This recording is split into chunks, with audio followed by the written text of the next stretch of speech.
Hey everyone, and welcome to Lunch with Mal. It is April 11th. I'm sure if you're watching live, you know that. And if you're not watching live, it might not be April 11th. So this is like a time traveling trip back in time, which is always a cool way of thinking of things, right? Like you can travel backwards in time to points in history, sort of. Yes, I'm a science fiction author. Because as we know, the arrow of time moves only in one direction. Sort of a feature of our universe, but but it kind of doesn't in some ways, which is fun too. Okay, this is weird. Oh, I went to go and make the everyone post in the group, and then it told me like that I wasn't in the I wasn't a member of the group because I was like logged in as a client on Facebook. I was like, wait, what? What's going on? In what new and fancy way is Facebook broken? And hey, Monique, you're the first one here, I guess, because actually you made your comment before we were even live. I saw that because I was late. I was actually getting some lunch for lunch with Mel. I got non-fat yogurt, so good stuff there. All right, and my everyone comment. So who else here? We got 9 people already, and I haven't even made the everyone comment yet. That's pretty cool. Oh shoot! I made the everyone comment and hit enter before it went in. Hopefully this will work. Just edit that. I don't think that works. Delete. Oh, did I screw up my everyone? Have I ruined everything? Okay, since I can only use it once a day.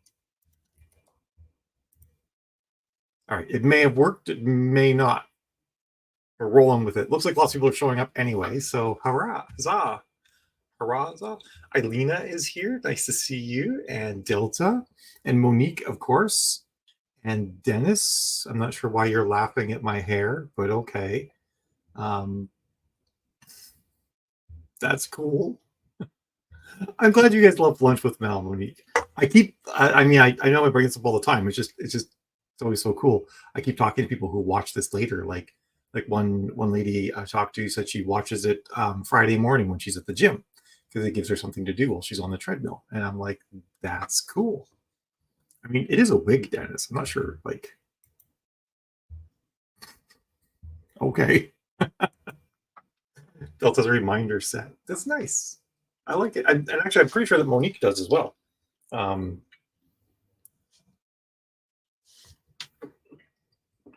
I was making sure that was on the outside. It appears to be. Maybe I put it on the stove. Maybe I picked up a crumb off of the stove. So I'm curious for everyone who's here, who has like any wins they want to report or talk about, anything like good that's happened to you in the last week that you'd like to share, or something that you're grateful for that's happened. Um, I find sometimes I forget to focus on the good, and I focus more on just the to-do list. And I find it to be really helpful for myself to go back and look at just things I've accomplished in the last week, and give myself a little pat in the back, because that what am I trying to say? The win gives you like feeling like, hey, yeah, I actually did this thing. I did a good job. Gives you like a dopamine hit, gives you a bit of a feeling like, hey, I can do this. I am accomplishing things. Because so often we we focus on the end of the journey. I think I talked about this last week. On the end of journey, so much we forget that the journey itself is the reward. The end of the journey is not the reward. When you're writing a book, we focus so much on getting to the end that we forget that, like, writing a book is, I mean, not always, but it is supposed to be kind of fun. Yeah, Dennis, I am never going to stop playing with my hair. Um, my wife would love it if I did, but it's never going to happen. So you can bring it up all you want. It's never gonna change anything. And hello, Peter. Who got the first cover? Delta got a first cover in a new series. That is awesome. I love that. I actually got 4 covers done for a client. They kind of wanted like a whole marketing package from us where we help them get the covers, interface with the designers and everything like that. So we did that, and then I did all the typography on the covers, and we did 4 covers. Full wraps. So the art is a full wrap. Audiobook, paperback, hardcover, and ebook for all four of them. And so long as everything fits, because there's always like the risk, like it looks good on the template, but is KDP going to kick back print edition? As long as it all fits, it's done. And I'm quite happy about that. So, hello, Maya. How are you? And Pig Monster. Oh, that's awesome. I didn't know Totality was. Or you're not. You're out east right now, aren't you? Yeah. Totality was, or I hope, I imagine, was pretty cool. We only got up to 93% on Monday of the eclipse, which is still really cool because it's kind of wild. Like it was sunny and clear skies, and then it was still sunny and clear skies, but it was like cloudy sky amount of light, which is kind of wild. That's an interesting side note. A noon sunlight with heavy cloud cover is how much sunlight reaches Jupiter. So if in the future you happen to travel to one of Jupiter's moons, the sunlight is going to be about as bright as a cloudy day. It's kind of an interesting way to think about that. Like think of like what sunlight's like on different planets. Hey Jill, it is great to have you here live, Maya.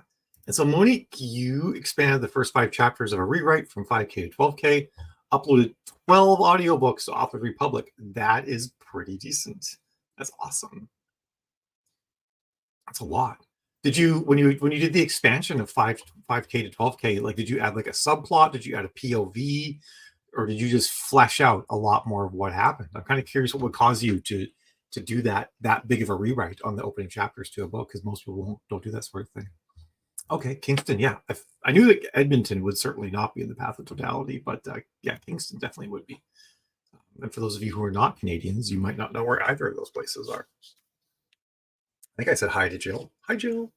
So yeah, a couple things I want to mention. We now have 4 guests coming in the next few months, which I'm really stoked about.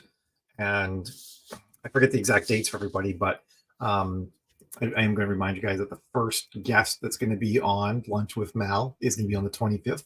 And we're talking about author finances and bookkeeping and businessy things for authors, which I think are important. I think a lot of us, we didn't necessarily want to become business people when we became authors.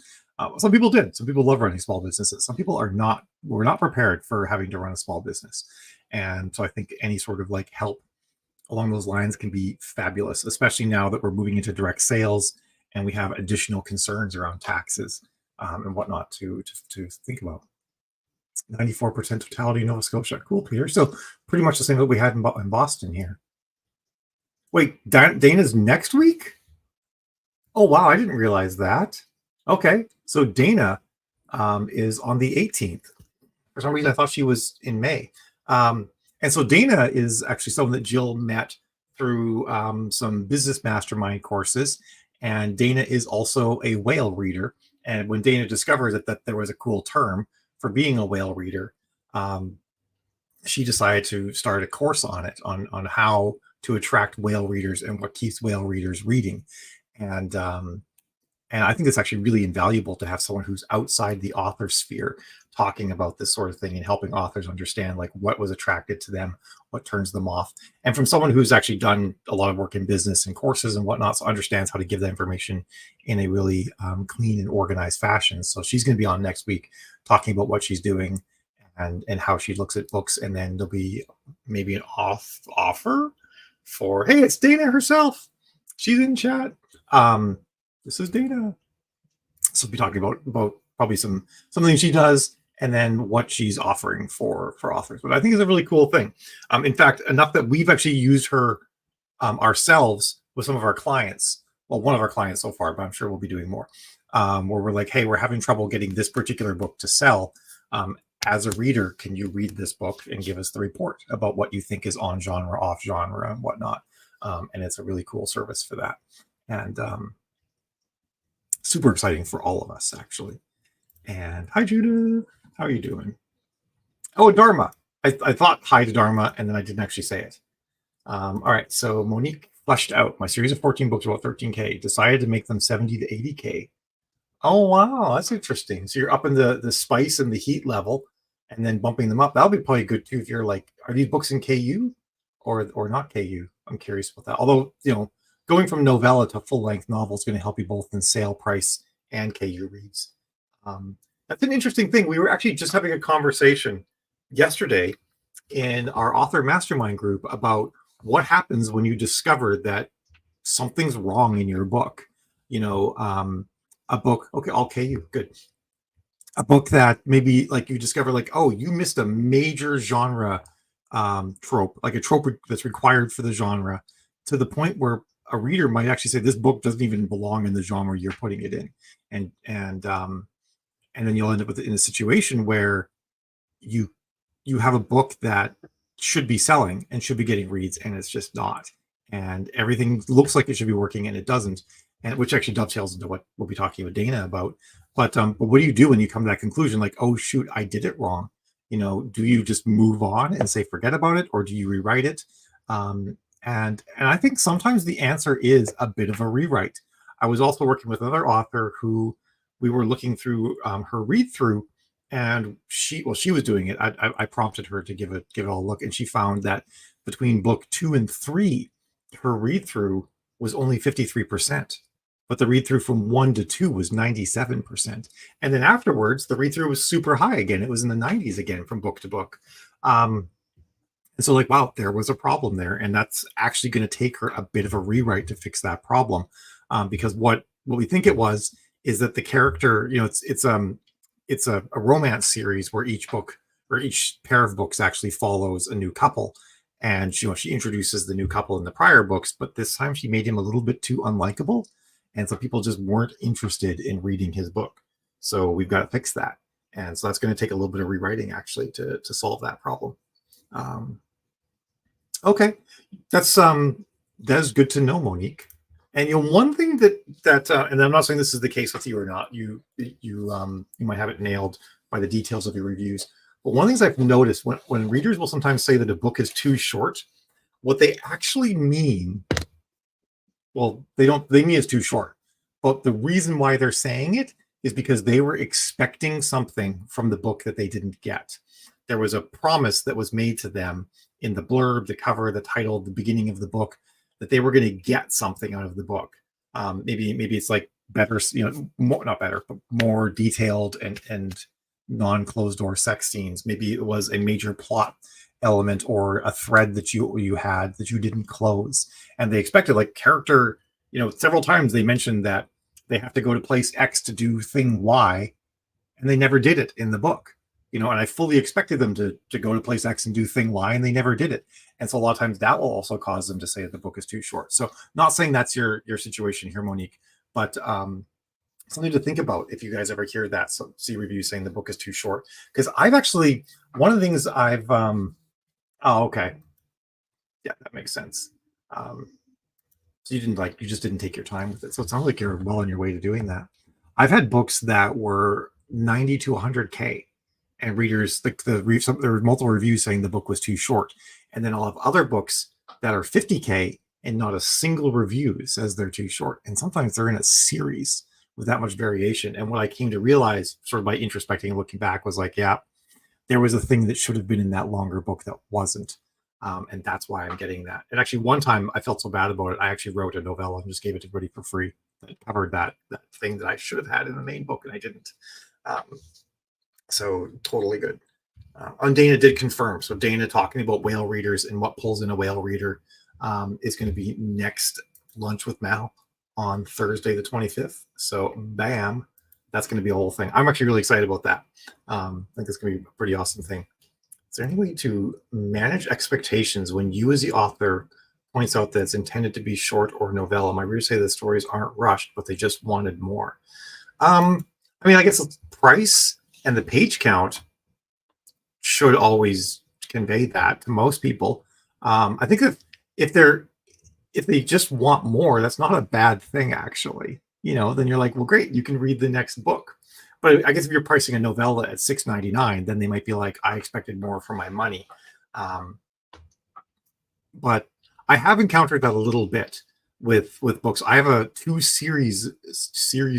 Theoretically, series is a plural word, but it's really weird to say series sometimes. So I have two series that are all novellas, and they range between like, I don't know, the shortest one's like 22K and the longest one's 38K. And instead of calling them books or volumes or whatever, I call them episodes. Because I was trying to convey that these are shorter, more episodic types of stories that I was writing. And I feel like that did work to a degree. There's always going to be some people that are going to complain, especially if the bulk of your writing is longer stuff and they're used to getting longer stuff from you. There's always going to be someone that's going to complain about getting shorter stuff. And you just be like, you could just say, like, I feel like I set expectations as well as I could. You could also have an author note at the beginning, just explaining why you're doing this and why you decided to write these shorter stories and stuff like that. So that's another option too. Yeah, or yeah, maybe the promised event is just glossed over, like it happens off camera or something like that. Like you expected this big showdown to happen, and it's alluded to and doesn't actually occur, which I guess would go along with the sex scenes being alluded to in your books, Monique. Timothy is actually one of my readers, so that's from the reader's mouth there. Yeah, lots of reading more means they love the world. That's from Ashley and Cleo. Yeah, and Ashley writes like, I was gonna use boat anchor, but that seems like a terrible thing. They could be used as boat anchors or door stops for like mechanical doors. Even they're like 700, 800 word page books. So, so wanting more, yeah, isn't always a bad thing. They just love it and they want more. I was actually talking with Barry Hutchison today, who writes Scottish thrillers. He used to write a sci-fi series called Space Team, which was hilarious, and I loved it, and that's why I know Barry, because we both have a background of sci-fi writers. But he switched over to Scottish thrillers and is killing it. Like, right, like you think like, who's Barry Hutchison? Never heard of Barry Hutchison. He's got books with like 24, 26, 28,000 reviews on them, which if you think about it, is about a third the number of reviews as the average Harry Potter book. Never heard of Barry. It's one thing that I love about the indie world, that there's authors out there that are just killing it. They're just nailing it, right? And no one knows who they are. It's kind of cool in a way. I mean, lots of people obviously do know who Barry Hutchison is. Otherwise, he wouldn't have a billion reviews. But it's really cool to see that sort of thing. Anyway, he's like, yeah, I've got this book coming out next week. And he's like, I know I'm going to wake up the morning it comes out and I'm going to have an email saying, where's the next one? he's like, it's good and bad, right? Like, yay, they want more books for me, but like, I have a day where I don't get that. Yeah, author notes are fabulous. I write author notes actually in every single book that I do. So and I always explain like why I wrote the book and some of my thought process and things that were going on and stuff like that. And my readers really seem to appreciate it. I've scheduled to get my work on his model boats. You are not the first person, Monique, that I've seen say that they do a lot more writing when their husband is occupied. If their husband has free time, the volume of writing seems to go down quite a bit. Oh, that sucks. There's buffering on YouTube. Pesky YouTube. In the event of a water landing, this book maybe uses a flotation device. Oh my god, I feel like that should be a marketing thing for you, Ashley. Hey Jen, I missed your comment for some reason, but yeah, Jen does episodes as well. So there you go. It's a thing. All right, cool. So yeah, so I didn't even plan to talk about any of these topics, but I've enjoyed going through them quite a bit. I did have two things I wanted to talk about, and one of them is an interesting thing. This is actually more for me than it is for you, but I'm kind of curious about something. So we've got this growing pain issue at the Writing Wives, where we've got every now and then we've been getting some clients who sign up with us but don't want to use our methods for advertising. They want to use other people's methods, and they get angry when they don't have results. And we're kind of like, well, this isn't how we would have done it. And I've had now twice now where clients have actually been rude enough that I've had people who work for us crying after calls because they were basically, verbally abused by a client. And I'm trying to figure out how to deal with this, because in the past, when I have a client that we're just not a fit for, I'll just refund their money and we'll just be like, hey, not all of it, depending on where we are in the process.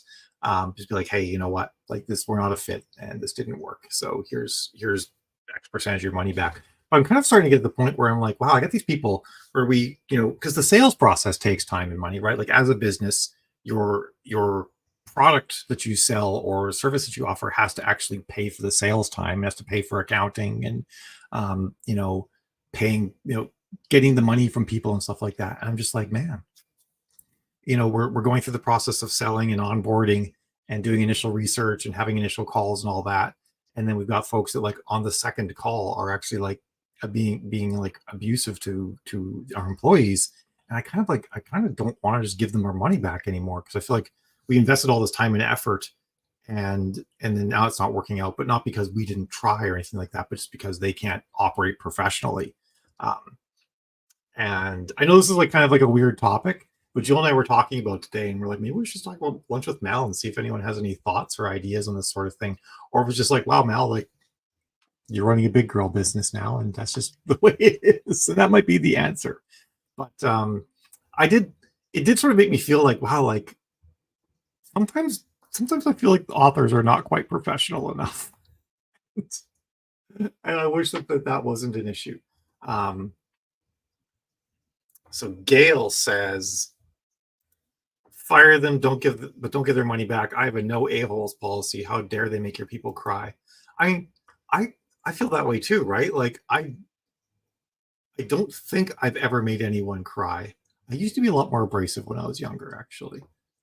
So Jill might actually have corrections for me on that front. But I mean, if I did make someone cry at a business, I would deserve to be fired as a customer and get my money back. So, but no, you're right, actually, Monique. And actually, I wrote a blog post yesterday that I'm going to have to edit, and then Jill's going to put out there. And it's about patience, and it's about how I think a big part of the problem is patience, and that Facebook advertising has never been an instant return sort of situation. I remember back when I first started teaching this in 2017, I remember telling people, wait 5 to 7 days after you start an ad to get any result. Like you're not, to even know if it's viable or not is going to be the 5 to 7 day mark. And it's very, very rare that you're going to have like a runaway success that quickly. Agree with the, we have an agreement, a contract, but nothing about buttholeness. All right, and this was, I forget who said that. Jill did add some clauses this morning. She said to this, entitled arrogant attitude. Yeah, and I think a lot of authors, this kind of I mentioned this earlier, that a lot of us don't think about the fact that we're running a business right at the get-go. And so we're thinking, authors are almost acting like consumers at McDonald's in all of their business dealings, and not like a business owner, has to operate. Where if you go around and ruin your relationships with all of your vendors as a business owner, you're going to find yourself without vendors, because vendors talk with each other and stuff like that. So I think that might be something. But yeah, it's also because I think authors are so used to doing everything themselves, and other than time, the cost is zero for doing everything yourself. And so when you actually pay someone for something, what a lot of people don't seem to realize is that you're not paying someone for something. Like if you're really good at something and you pay someone else to do it, you're not going to get a result that is that many dollars better. You just get it done and you have your time still, and you didn't have to do that labor. That's what you get. I had this while talking with the folks from Aurora Publishing, and they said one of the things that people don't seem to realize is that when it comes to what they're doing, like sending out newsletters and organizing swaps and stuff like that, they're like we can't do it any better than an average, well-informed, capable author, because most authors are good at these things, these sorts of tasks. Not all, but a lot of them are. She's like, what we're giving you is time, and that's what people seem to forget. That's actually what the money is getting you, is time or information, that sort of thing. It's not necessarily that's going to get you increased profit at the value of that money. It's the information or the time. Code of conduct where they initial it and understand they'll use your methods or no refunds. It's not a bad idea. Because that is a weird thing. And it's been happening more lately, where people are coming to us with other people's methods and wanting us to make them work. And then we're kind of like, well, we don't teach this method because we actually don't think it works. or won't work in your situation. Because lots of the methods that are being taught out there do work for people in certain situations. But we're gonna be like, in your genre, with your backlist size and your publishing speed and XYZ, we don't think this method will work. And they're like, make it work. No. But it's hard to do that, right? Like, not everybody's good at like saying no to everybody all the time.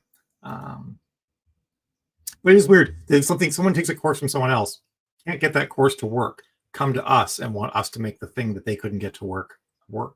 It's like, if you're here, wouldn't you want to try our way? Which does not work for everyone. It's true. Our way does not work for everyone. There's no one way. Suggest you ensure everyone signs a contract. Yeah, I think this could be the way to go.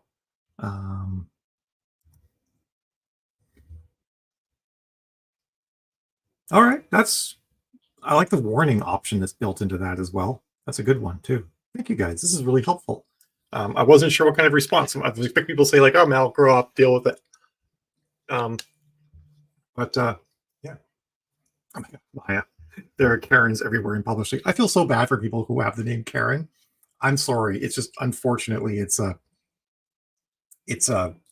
useful term to have. Just like I feel bad for like Kevin's, like my brother is named Kevin, and Kevin means really dumb. And women and men can be Kevins, as it turns out. But yeah, it's unfortunate in those situations. Yeah, authors thinking like consumers of McDonald's as opposed to business owners. I think you're like, I said that. So yeah, thank you for validating me. I was gonna say you're right, and like, wait, I'm the one that said that. You know, I have said these words myself. Like, people come to us and they're like, I want to do my ads this way. I'm like, cool. Why did you hire us? I don't understand. like I'll take your money, but I don't think we're going to get a good engagement here. We're getting better at filtering out people that aren't going to be a good fit, but there seems to be always a new way where we do that. Because I don't want to just take people's money. I want to be able to offer them something in return. So just yesterday, Jill and I were having a conversation about a client. I'm like, I don't think we can take this client. I don't think she's ready for ads. And Jill said, but she's so excited and she really wants to do this. And she's like raring to go. I'm like, okay, well, if we have a conversation where we set the expectation that we're going to teach her the skills and the methods to run ads, but given her size of her backlist, the number of series she has, she's not going to be profitable at the end of our consulting period. So we're really just consulting to teach her the skills. And if the client's okay with that and like understands that and agrees to that, then this will work. And so there are situations like that where we'll also get into other arrangements. Yeah, there's one of the tricky things with the author businesses, and this isn't a dig at anyone at any stage, because we've all been at each of these stages. Well, maybe not all of them, but I've been at basically almost all of the stages of the author career at this point. But you've got people who are just dabbling in it, like they write on the weekends and they're going to publish a book every 2 or 3 years. And then you've got people that are like 100% business in their author business, and we all operate on the same playing field. So you're trying to play a game of professional soccer, but you've also got like the kids playing in one corner, and you got people that are just like there to drink in another corner, and you got the people that are actually like trying to make like a living and pay for their pay for like their retirement off of their author career, all playing on the same field, and it can be messy sometimes. And I don't know the exact solution to that, but I do feel like professionalism and maturity is certainly always a thing that we should have. Someone said, I didn't know that. Maya said that. I'm not sure what that was in response to. All right. Some of the deal with it and the customer's always right mentality. I got one of my travel clients sent to anger management. Oh my God. That's kind of awesome. like court mandated anger management, because that's pretty interesting. I feel like there's a pretty good story there. Make sure your people are. Do you mean make sure my people aren't thin-skinned? Yeah, and that's always something you have to consider too. Like when you're running a business, you have staff. You're like, okay, I have different people with different personalities working for me, and some people can inherently take criticism better than other people. So that is always something that I keep in mind. And actually, in we'll a lot of times we'll do like a multi-person evaluation of the situation to see if it's like if it's just a personality mismatch between two people. And it has been that sometimes. There have been times where personality and just like the way that some people convey information and receive information is a mismatch between one of our people and a client, and we will just change them to another person. And we've done that multiple times and actually had really good success with it. So that's usually our first approach. It's just when you end up with someone crying, you're just like that's seems to be beyond the pale. Freelance graphic designer. Oh, it's really cool, Dharma, that you got that. Yeah, okay, so aren't thin-skinned. Yes, so I agree with that too.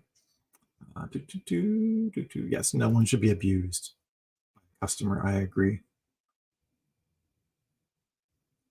Oh, well, that's good. I'm glad that he got better. I think some people just need to sort of like, some people aren't fully aware that their behavior is unacceptable. Um, and they kind of need to be made aware of that. I read this. I don't know if you guys, if you ever looking for like a great YouTube channel to listen to, there's one called R slash. So it's R and the word slash spelled out, and it's read by this guy. I love his voice. It's like butter. His name is Dabney of all things. I mean, of all things, I mean, it's like I've never heard this name before. But he is like, I'd say he's got to be like the most introspective, emotionally connected, and reasonable human being I've actually ever heard ever. Like just like because I've listened to him, he's done like over 1,000 episodes of R slash, and I'm just like, wow, this guy is just always thinking about angles I never thought of and putting himself in people's shoes. So anyway, if you ever want to, basically he just reads R slash stories, and then some of them he provides commentary on, some of them he doesn't. Sometimes you can tell the commentary by the pretend voices he starts using for people on certain things. But he was talking about this woman who was working at this company, and one of the guys there kind of like would just start yelling in meetings a lot and be kind of just loud and abrasive to get his way and to get himself heard. And she complained about it a couple of times. People are like, oh, it's just the way he is. It's just the way he shares information. He gets his point across. And she's thinking like, I just feel shut down all the time whenever he does this and feel like no one else can get a word in edgewise. And he just browbeats people. And she's like, she realized, I don't know if she came to this realization, but she's like, well, anger is an emotional outburst. So what she started doing around the office is just being like, man, did you hear that Bill? Did you see how emotional Bill got in that meeting? I hope he's okay. That was a really big emotional outburst that he had. And she wasn't doing it like in a mean spirited way. She was just kind of saying like, that was a very emotional response that he had to this particular thing. And it was kind of funny because when I got changed from like angry and tough and macho guy to emotional and is he okay? And it kind of ended up getting back around to this guy that he actually started getting upset and people were calling it emotional. And they're like, well, anger is an emotion and you have a lot of anger. Do you need to talk to somebody? And he actually changed his behavior because he's like, wow, I'm kind of being called out for this. So I always thought that was really funny. I think this is Jill. Everyone's always nice and respectful of me and Mal, but that must extend to everyone who works for the Writing Wise. Absolutely. Yeah, I agree completely. Dabney Coleman from 9 to 5. I have no idea who that is, Monique. I'm sorry. I'm Canadian, so I might have missed that. Oh,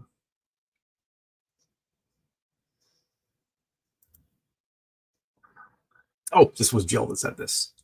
No one's really pushed on my boundaries. Yeah, no one. Actually, I had one client who did, who I had to have a verbal, like not like yelling, but I mean like we on a call we had to come to Jesus. It actually worked out really well. So, but most time people are really respectful. Authors need to understand there isn't a magic bullet. There's best practices, but no guarantees. That's right. Yeah, results can be different from author to other. Books are different. Something said, if you instead fast, resilient in any business, karma can bite you severely if you forget your manners and don't treat people with respect. I agree completely. I think that's a really good point. Yeah, I see this a lot too. Delta said this, that there are a great many authors lashing out and other authors agreeing with them.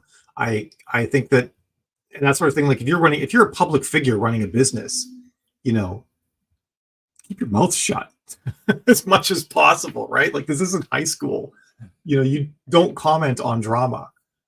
It's not good. It's not going to like help your career. And to a certain extent, your readers will see it. Not a lot if you're careful, because most readers don't actually move in the same spheres as authors do. But you never know. Like there might be an author that you could have like a swap with them would have been amazing, or they could have recommended a narrator or got or made a connection for you, and they saw not you specifically, obviously, but they saw a given author behaving badly in public, and they're like, well, I could have offered them this advice or this help or this person or this connection, and now they don't, so. Okay, the movie Nat 9 to 5. Yes, I just didn't remember the name. Dabby Coleman. I am not that young, Gail.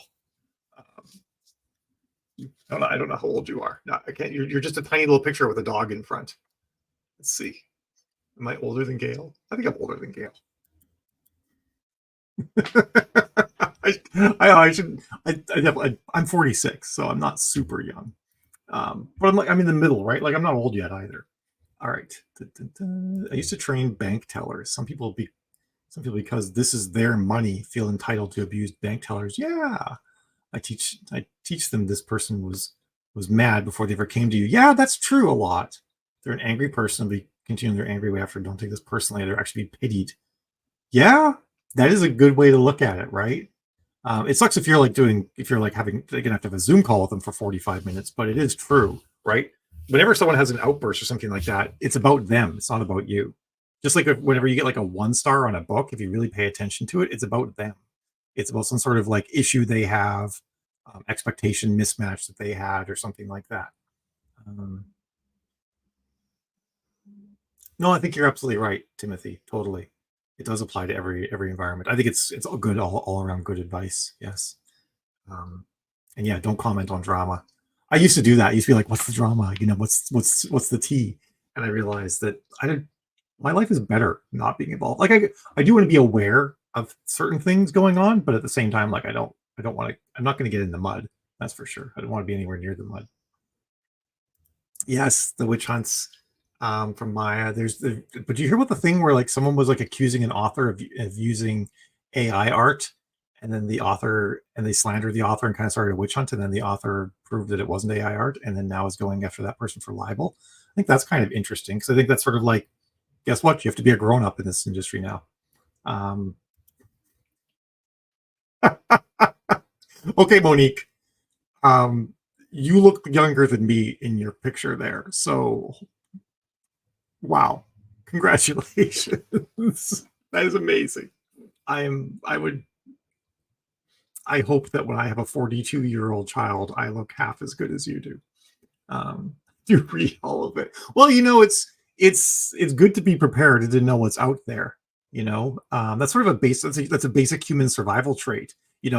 As humans evolved and went through living in a variety of unsafe situations, humans that paid attention to danger, and like if someone was talking about something dangerous, listened in to hear about the dangerous thing, those humans survived. And the humans who didn't pay attention to danger and slept in the middle of the game trail or something like that didn't said, "Oh, pretty kitty," when they saw the saber-toothed tiger. Those humans didn't breed. So we did breed. We've bred caution and paying attention to danger and dangerous situations into the species. All about the dharma and not the drama. I love that dharma. That's priceless. Yeah, bullying. You're right. I don't like that. You get carded for alcohol?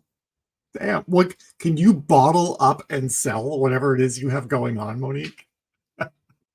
That must be so hard. That her mom gets carded and she doesn't, and she's in her 40s. I feel like I have a complex. Just realized my eyeliner is smeared on my eyes. My eyes are getting more hooded. I think it's time for my facelift, right? All right, this was a great conversation. I really appreciate getting this feedback from you guys. It really means a lot to me. Just to hear your points of view on this sort of thing. I really like that. What? Holy shit. That is unacceptable. Like I'm sorry, folks. Death threats are a worse crime than copyright infringement or plagiarism or anything like that, right? Like 100%. If we're talking about like immoral things, death threats. much, much, even if you do, like, I'm just saying, assuming that whatever AI situation was involved could be said to be copyright infringement or plagiarism, something like that. Like, even if it is, which I don't think the vast majority of them are not. There are some situations where it is, but because like you can get Dolly to draw you a Death Star, right? Just like I could hire someone to draw me a Death Star, or I could draw a Death Star, and if I use that commercially, it would be copyright infringement, um, or just immoral. I don't know if the Death Star is copyrighted exactly, but anyway, you get my point. But yeah, death threats are definitely always worse, always worse.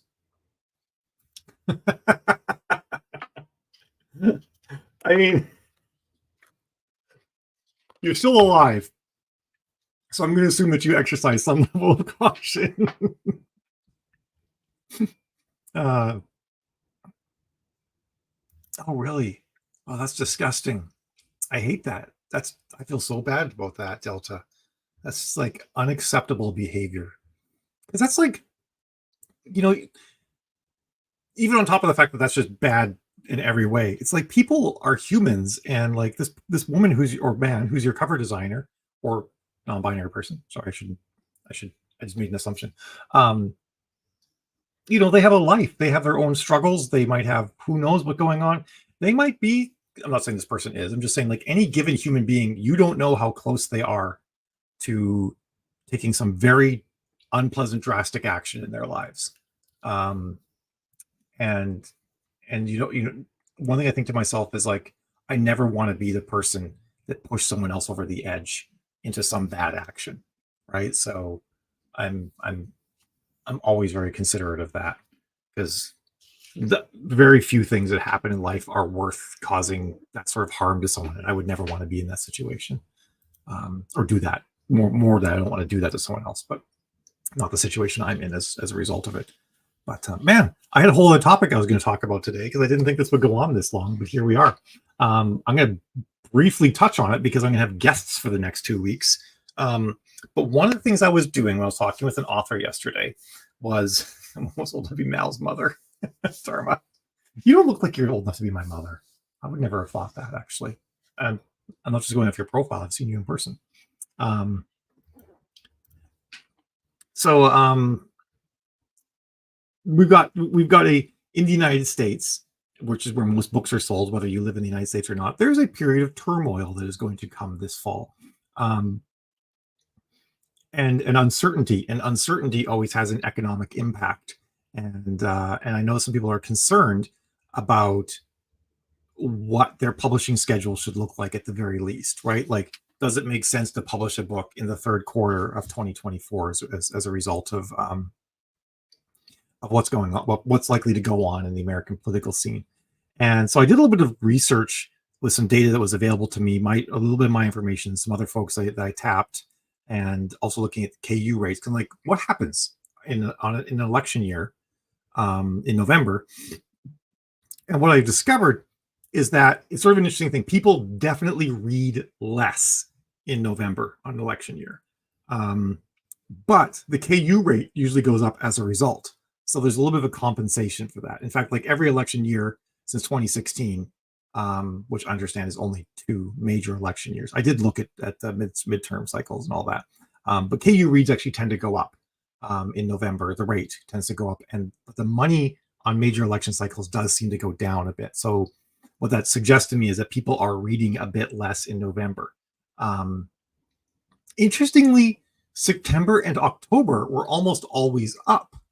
So I'm like, is it that like people are like trying to escape what's going on around them in September and November, and then in September and October, and then in November, like cold hard reality sets in and everybody's all depressed and sad and no one's reading? I don't know. They're all at the bar. But it's something to think about, that September and October seem to do well, or at least have in the past. Since this current version of KU has been in place, we've only been through 2 major election cycles, 2016 and 2020. And in both of those years, September and October have been good. Reading does seem to go down in November, but the rate goes up. So we've got that. And then December and January appear to proceed as normal after that. So it's really just sort of like this little extra bump before November. November sucks. And then December goes as well. But also worth noting, November is always a twitchy month.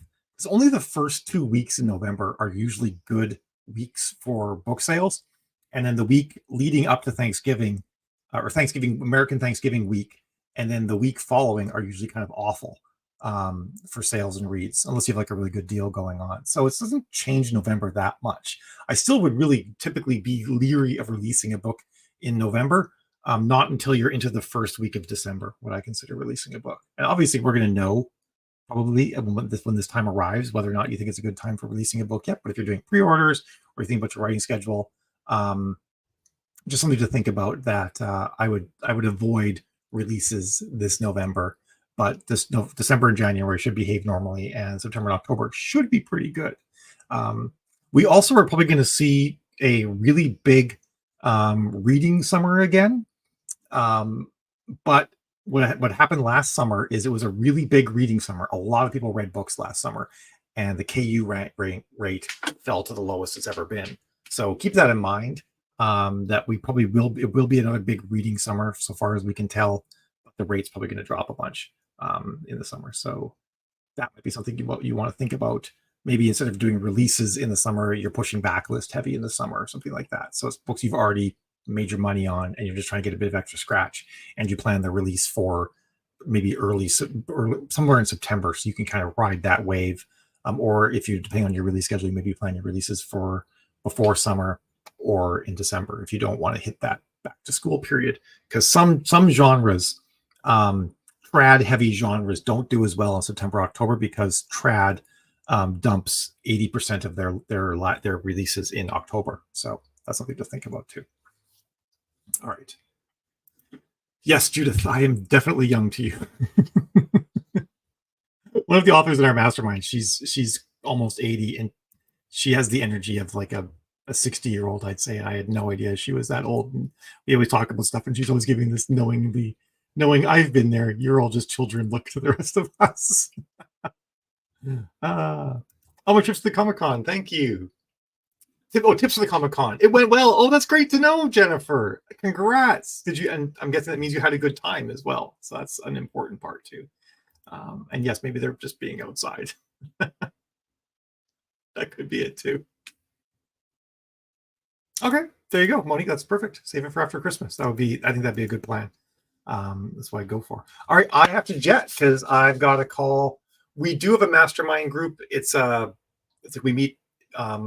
It's like not like a Facebook group specifically. It's like we have a Slack, and we have a meeting that we have every Wednesday at noon, and then they also have like one-on-one calls and stuff like that with us. I don't know if we have any slots right now or not, but you can always reach out to Jill and see if we do. Oh, that's awesome, Jennifer. Fun you're getting in. Must feel really good. Is the transcript available to refer back? I'm not 100% sure what you mean about that. Is the transcript available to refer back to release month?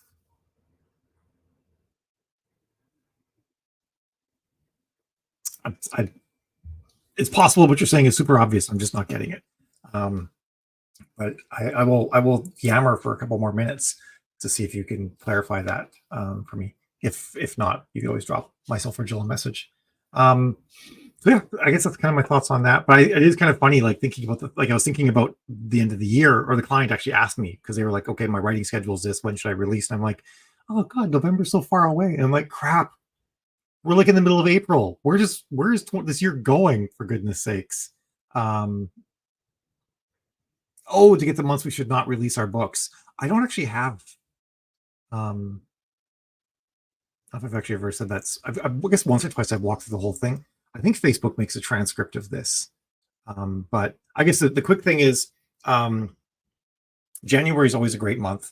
Actually, Christmas is great. I've released on Christmas Day a number of times and had it been amazing. Holidays generally are really good, except for Thanksgiving. Thanksgiving is not a good holiday because people's wallets are just like in such high demand at that point. But generally speaking, holidays are actually good times to release books. Your newsletter generally will perform better on a Sunday or a Monday. Almost everybody's newsletters does better on a Sunday or a Monday. So a lot of times I'll time my releases so that I can get a newsletter out on Sunday or Monday as well. So that will help too when it comes to releases. But year wise, we're in a bit of a lull. March and April, a bit of a lull. You can do releases, but I might think like March and April like are times to release book 2, you know. Whereas like maybe around Christmas is a book 1 in a series. Because a lot of times when I'm doing releases, I'll have like every other book or sometimes every third book is like a full court press, and some of the other ones in between are just like, hey, for people who are my readers, the next book's out, and I might plan those for the slightly lower times when I'm not counting on quite as much. I'm not going to do much marketing and press and whatnot. Releasing in the summer can be great. Just be aware the KU rate is usually lower in the summer. So if it's a long book and you're really counting a lot of KU reads to make up your money and you're in KU, that might not be great. If you're wide, doesn't matter. Summer is a great time to release. September, October are good times to release unless you're trad heavy, like young adult or something like that, or in some of the other niches where trad is really heavy. And then I find releasing again in December is great too. But really, I feel like once you have a series up and running, consistency is actually the most important thing. And you might want to just make some small adjustments to avoid Thanksgiving or U.S. election cycle issues, or particular. There are some actually another couple of holidays I would not release on, and that's Memorial Day and Labor Day, because those are big. Like get the family together and have a barbecue and sit outside all weekend, so no one's reading your emails. So kind of think about the reader behaviors that are going on. But yeah, I think winter is a great time to start new series, as is summer, as long as you're like not counting on that KU money to make up the bulk of your return on the book. Those generally work pretty well. There are short periods of turmoil in late June and late August, and a lot of that has to do if your readership is older. You're going to find that there aren't as many summer programs running for kids, and grandparents a lot of the time are on kid watching duty, and if grandparents are your big readers, they might be a lot more busy end of June, maybe very beginning of July, and then end of August again, and then things settle down in that regard. So there's a lot of variables that come into all of that, but hopefully that's kind of helpful. Yes, I am gonna actually, Jill said this. I'm gonna start putting together actually some looks at historical trends and then predictions for trends and talking about cycles. I'm gonna do it in a series of blog posts and whatnot, so people can like find and reference this information. Yes, food coma is totally an effect that can happen. Absolutely. Although I do send out emails sometimes, be like, I've done this in a few years, but like it'll be like going out on like Thanksgiving, like, hey, tired of Uncle Fred and everything he's saying around the table? Here's a book. Go pretend you're in a food coma and read it in the corner, kind of thing. So there's a reader saying, where's the next book? Although this book has been 3 years in the making. I have to check where Jen is. She's doing because they wrote it so piecemeal and the editors so piecemeal. Jen's going through everything all over again, like one last final pass, just to make sure that continuity is good and everything. And I got about 5K more to write, so it could be this month. It's probably gonna be May, just because I have a conference I have to go to and prepare for and stuff like that. But it'll be soon. All right. Any difference in short reads and full novels as to release dates? If by short reads you mean things that are under 2 hours to read, so less than 20K, I think it's a little bit less. Then it's just like avoid Memorial Day, Labor Day, and Thanksgiving, and you should probably be all set with short reads, because there are people that are just like, those are for people that are just hoovering up books all the time anyway. All right, I do really have to go though, because my next call is in 2 minutes, but it has been fabulous chatting with all of you today. And I hope you guys have a fabulous end of the week and the weekend. And we'll see you next Thursday when we're going to be talking about whale readers and what they're looking for and how to hook them and keep them hooked with Dana, which I think is going to be super awesome. So see you guys later. Ciao.